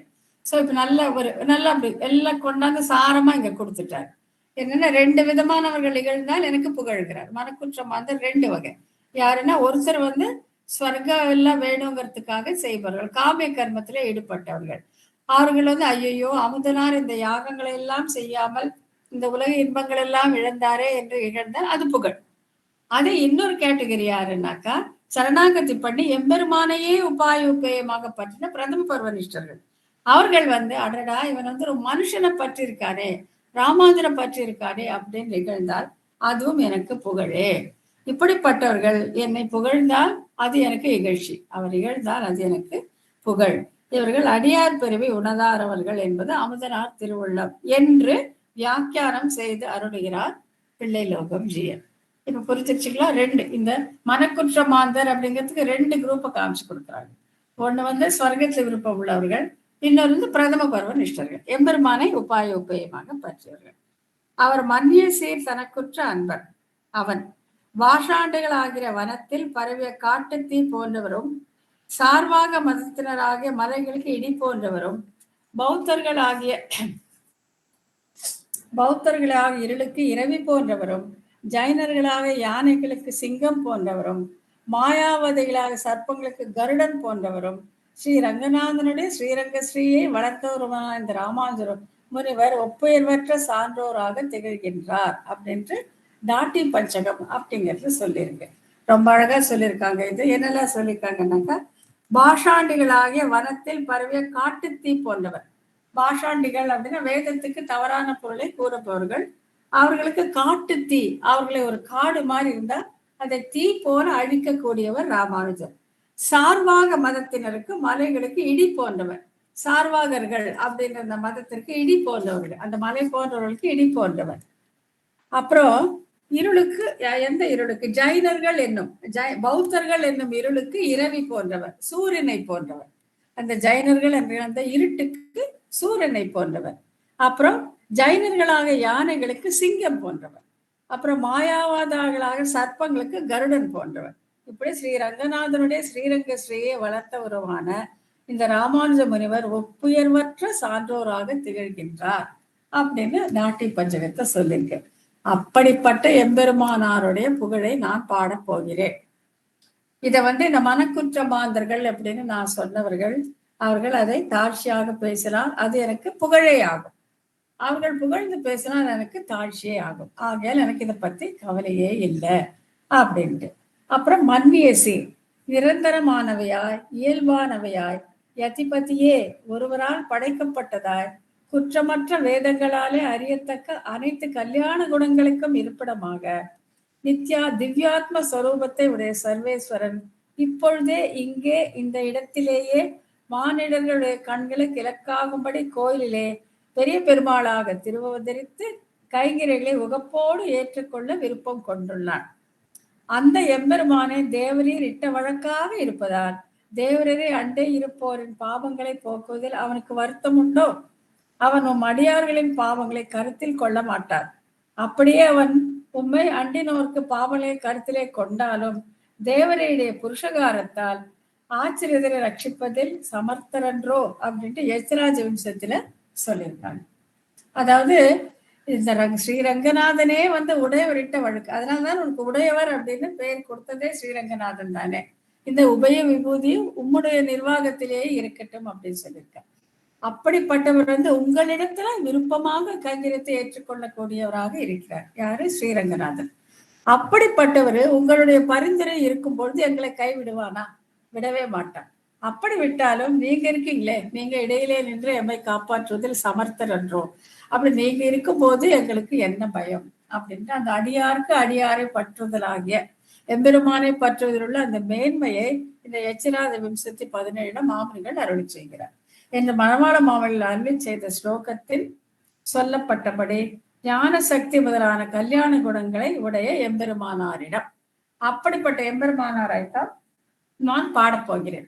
இதுல வந்து தப்பு கண்டுபிடிச்சா அது எனக்கு நல்லது அப்படிங்கிறாங்க. தமக்கு உற்ற அன்பர், தமக்கு இணையான அன்பை உடைய பெரியோர்கள். இதே மாதிரி எம்பெருமானார் இடத்திலும் அன்பை உடைய பெரியோர்கள். அவன் திருநாமங்கள் சாற்றும் என் பாவின குற்றம். எம்பெருமானார் விஷயமாக பக்தி பெருகி அதனால் தூண்டப்பட்டு அவருடைய திருநாமங்களை பாசுரங்களாக என்னால் இயற்றப்பட்ட ஒலி கூட்டத்தில் குற்றம் காண்க. இதை குற்றம் கண்டுபிடிக்கவே மாட்டாங்க. யாரு?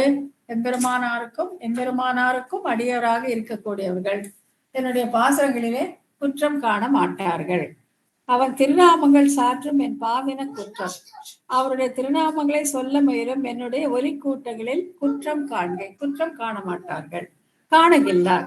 இரக்க சுபாவமுடைய இந்த அன்பர்கள் இந்த குற்றத்தை காண மாட்டார்கள். அவங்களுக்கு தெரியும் ஏன் அமுதனார் உடையவரை பற்றி இருக்கார் அப்படிங்கிறது நல்லாவே தெரியும்.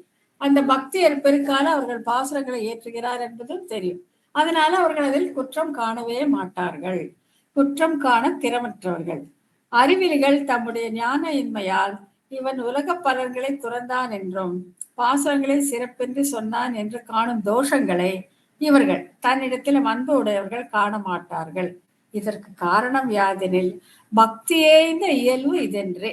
பக்தியோடு கூடின முயற்சி என்பதால் குற்றம் காண மாட்டார்கள் என்பது. அதாவது அவங்களுக்கு தெரியும், இவங்களுக்கெல்லாம் நல்லா தெரியும் பக்தி இவரை போலவே அமுதனாரை போலவே மனம் படைத்த சிலர்கள் யாரெல்லாம் ராமானுஜரிடத்துல எல்லையற்ற அன்பு கொண்டிருக்கிறார்களோ அவர்கள் என்ன பண்ணுவாங்களா, குற்றம் காணவே மாட்டார்கள். ஏன்னாக்கா பக்தியைந்த இயல்பு இது உடையவரிடத்துல அமுதனார் கொண்ட பக்தி. ஆகையால அந்த இயல்பால அவர் பாடுறார், அந்த பக்தி மேலிட்டால பாடுறார் அப்படின்ட்டு அதுல குற்றம் காணவே மாட்டார்கள். ஆகையால் இதுவே எனக்கு போதும்.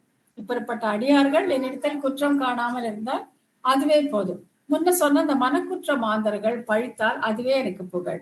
இவர்கள் குற்றம் காணவே மாட்டார்கள். ஆகையால் அதை பத்தி எனக்கு கவலை இல்லை, இவர்கள் என்னை ஆதரிப்பவர்கள். ஆகையால் எப்படி பார்த்தாலும் நான் மேற்கொண்டு சுவாமி ராமானுஜரை பற்றி பாடுவதற்கு எனக்கு எந்த விதமான தடையும் இல்லை அப்படின்னு தீர்மானம் பண்ணி அமுதனார் மேலும் மேலும் மேலும் பாட ஆரம்பிக்கிறார். அதுதான் இந்த பாசுரத்தை சொல்லப்பட்ட கருத்து. அடியேன் ராமானுஜதாஸ்.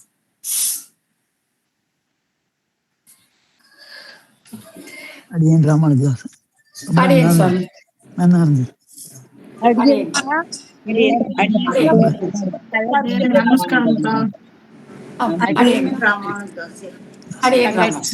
பல்லாண்டு ரொம்ப நேரம் ஆயிடுச்சு, கொஞ்சம்